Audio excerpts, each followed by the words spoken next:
Jadi mitos lah memang katakan bahawa pokok durian muda tak boleh menghasilkan hasil yang baik. Sebenarnya pembajaan tu yang kita kena jaga dengan pengairan lah. Yang penting kita kena bagi pokok cukup makan, timing yang betul dan pengairan yang sistematik, maknanya yang mencukupi bagi pokok. Yang lebih penting. So kira Faiz Hussein Mythbuster lah.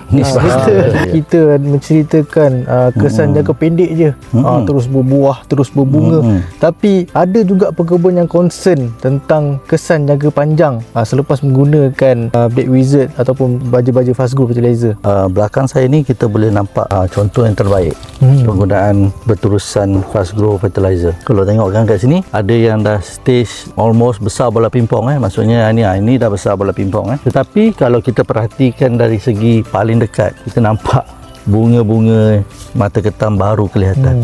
Maksudnya dekat pokok ni ada yang dah saiz bola pingpong, ada yang masih peringkat pecah bunga dekat atas tu, ada yang masih peringkat keluar mata ketam. Dan keluar mata ketam ni bukan satu dua dahan je, mana dahan ni nampak keseluruhan dahan ni sampai ke depan sini.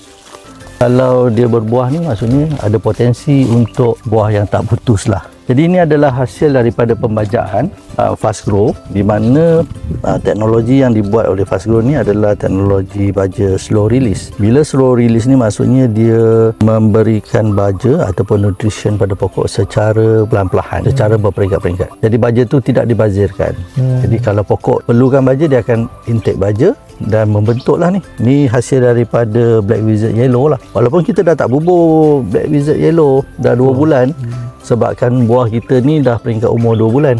Jadi masih ada lagi residu ataupun kesan-kesan baki yang sebelum ni yang digunakan semula oleh pokok untuk menghasilkan mata-mata ketam yang baru.